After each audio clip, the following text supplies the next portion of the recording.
I thought it'd be really important to spend a bit of time before we dive into the course looking at some do's and don'ts about using AI, making sure that we're using it ethically, making sure that we're using it responsibly, and how we can model the use of AI for our students so we can develop their digital literacy in this area. So a couple of things here. If we have a look over on the left hand side to the do's, best practices for AI.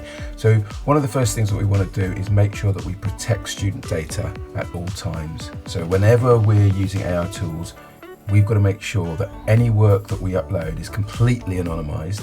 So that's removing names, it's candidates' numbers, anything that could identify a student. And this keeps us, you, compliant with GDPR, and it protects our young people when we're working with them. So always use anonymized work and remove identified details before inputting. That's really, really, really crucially important. Second thing about AI is we've got to remember that it isn't always accurate and it makes mistakes, and I think it's okay for us to tell that to our students, to tell them it's really important that they're aware of that and what we therefore need to do. So we have to make sure that we check the accuracy of anything AI creates. I think it's quite useful to think of AI as a kind of helpful assistant rather than an expert. The ideas it produces can be really helpful, but they're not always correct, and therefore it's important to always review and verify content before we share it with our students. So some of the things I'm going to show you, particularly with ChatGPT, we need to make sure that we don't take it at face value. We do those checks to make sure the content is accurate. I think point number 3 is also really helpful for us. Enhance, don't replace your judgment.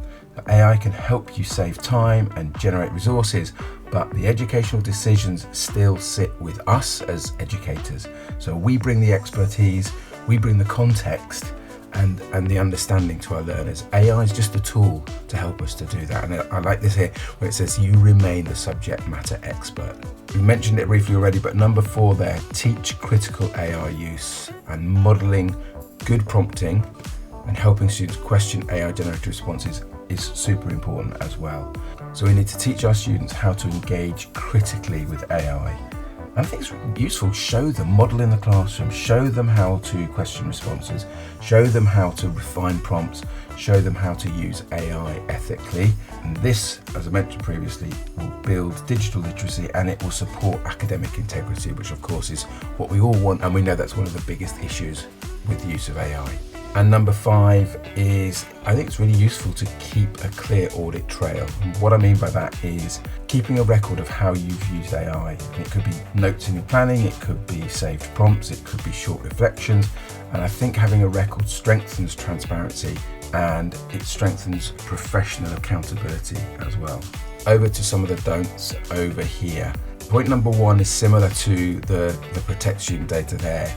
Really, really, really important. Don't upload sensitive details. So anything that includes SEN information, safeguarding details, marking, assessment grades, anything to do with behavioural notes, etc.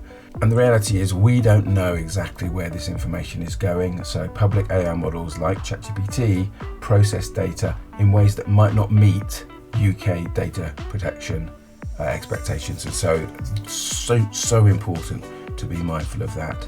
And then the other one as well, a bit of American terminology there, don't let AI grade work.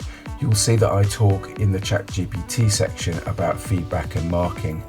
But this bit I think is also super important for us to be aware of, which is that we shouldn't let the AI tool make the final assessment. Okay, it can help with comments, it can help with frameworks, but it's your judgment, our judgment, that must guide all the final assessment decisions. So any kind of piece of work, homework, assignments, assessments, really, really important. Again, we have the human side to this and it keeps marking fair, it keeps it reliable, and it keeps it aligned with the specifications as well if we're talking about marking against exam board criteria.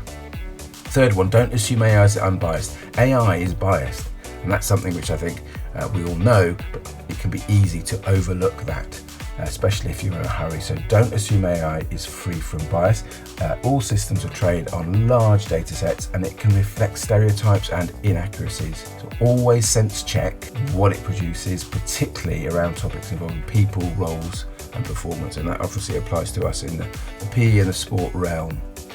Point number 4, don't use AI outputs unchanged. A lot of people, especially students, but also us teachers, will use AI as if it's some kind of Google search. So whatever you put in, the first thing that AI gives back to us, we tend to take at face value as the first response. And therefore we need to make sure we don't do that. Before we put anything in front of a class, edit it, refine it, adapt it so that it meets the needs of your or our specific learners and remains accurate in terms of the exam specification. You'll see that I do this a lot as we go through the course.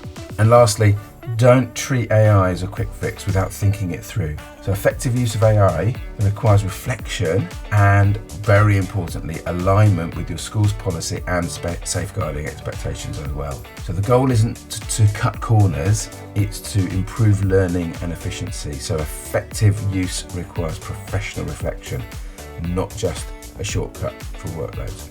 I've talked a lot about modelling and I've talked about transparency. This was created by Notebook LM, and that's a fantastic segue because the first section in the course is all about Notebook LM, and I'll be looking at how we can create infographics just like this towards the end of that section.